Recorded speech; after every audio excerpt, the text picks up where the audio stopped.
morning or good afternoon, students. Let's look at the close read for Romeo and Juliet, Act 1. Now, I will admonish to you right now that all of the close reads for Romeo and Juliet, from Act 1 to Act 5 and Pyramus and Tisbe, all of those are mastery assignments, which means that you must make a 75% or above on that assignment.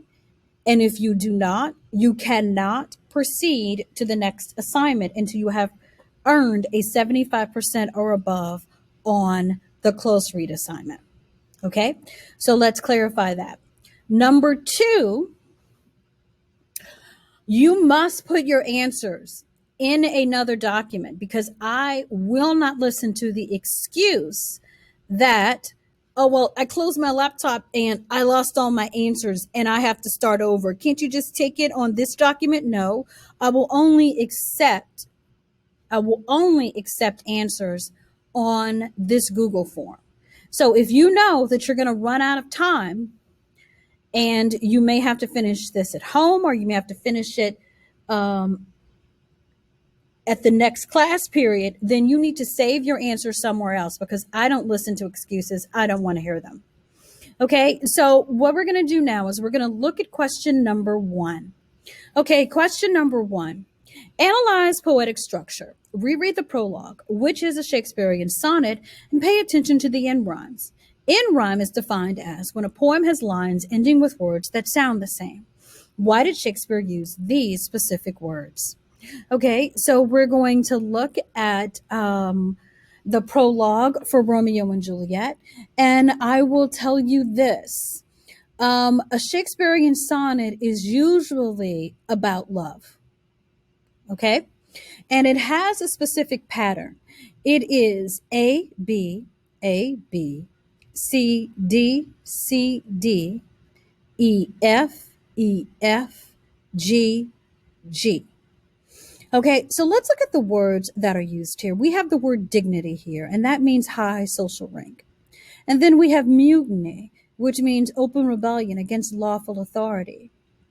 Then we have seen, and then we have unclean. Okay, well, seen in this context means setting. Now, setting is time and place, but it is also customs, values, and beliefs in this class. Okay, now, since we're talking about customs, values, and beliefs, we know that civil hands are unclean. That means citizens have blood on their hands. So when people have blood on their hands, they most likely have killed someone or something.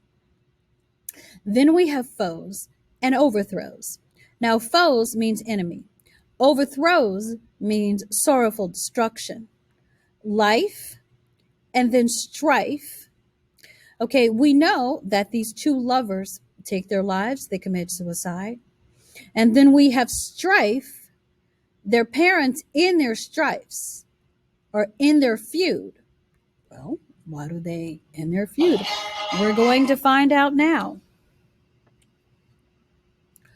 We have love, rage, remove, and stage. Okay, we will watch a love story on this stage. And then we will look at the word remove. Only their children's death removed their hatred. And then we have rage, the end of their parents' hatred. And of course, we have the word stage. We will watch their love story on this stage. And then we have attend. Shakespeare thanks us for attending. And then we have mend. We will make it up to you if you miss something. So sonnets particularly deal with love. And that's what this is telling us. We're going to watch a love story on stage. And also, Shakespeare includes this chorus because he communicates his message to the audience. Again, due to the bell, he communicates his message to the audience. And of course, the message is, we are going to watch a love story where two young lovers take their life. And because they took their life, their parents ended their centuries long hatred for each other. I will now pause the video and allow you to write your answer. Okay, we're back. Now we're going to look at question number 5. Question number 5 is reread lines 141 to 150, in which Lord Montague discusses Romeo and describes Romeo's mood. A simile is the comparison of two seemingly unlike things using like or as. Quote and explain the simile. Okay, so what we're going to do is we're going to go here and we're going to look at the simile that Shakespeare used. But to himself so secret and so close, so far from sounding and discovery, as is the bud bit with an envious worm, ere he can spread his sweet leaves to the air. Okay, so Lord Capulet, as we go a little further up, he's saying that his son has locked himself in his room and he with black curtains, and he is not talking to him or his mother. Romeo is not talking to his parents. Now we can see here that he often talks to his parents, and his parents want to know what is going on with our son. He is behaving in a way in which he usually does not behave. He's acting and he's behaving as if he is severely depressed. Okay, so we know that is the background. Okay, so let's look at the simile, because after all, that is what the question was. As is the bud bit with an envious worm, ere he can spread his sweet leaves to the air. So that is the simile. Now, Lord Capulet loves his son, and he is concerned about his son. And he is comparing his son to a bud that has not been able to grow and that has been bitten by a worm. And Romeo has locked himself in a room, has kept himself from living because he is filled with grief. And his father wants to know what is going on, and he's asking Benvolio, can you help us figure out what is going on with our son? I'm going to give you time to write your answers, and then we'll be back. Okay, we have now returned, and now we're going to look at question number 8. Analyze metaphor. Reread lines 20 to 33, in which Lord Capulet describes his party and guests to Paris. Explain the metaphor. Why is Lord Capulet telling Paris about these specific guests? Okay, so we're going to look at the conversation in between Paris and Lord Capulet. Okay, so the conversation between Paris and Lord Capulet has to do with an arranged marriage. Now, please remember that marriages among people of a higher social rank were arranged. And Juliet is now at the age of 13. Now, before you freak out, young women at this time did marry at the age of 13. Okay? Now that we've calmed down about that, Paris is here to ask permission to marry Juliet. And Lord Capulet says, I need you to wait 2 more years. Why does he want her to wait 2 years? Well, when you marry a girl and she's too young and too immature to get married, what will happen is that you will mar her.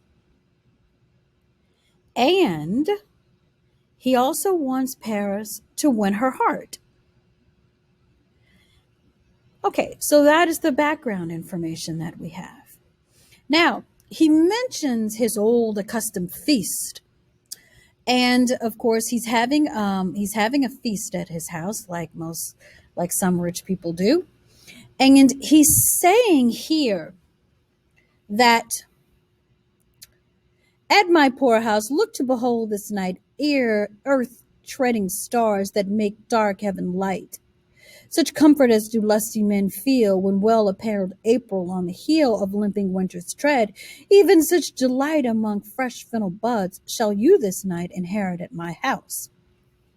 So he is comparing these young, beautiful girls that Paris might encounter at his party as earth-treading stars and fresh pheno buds, which means that these girls are beautiful and they are in the flower of their, they're at the height of their beauty.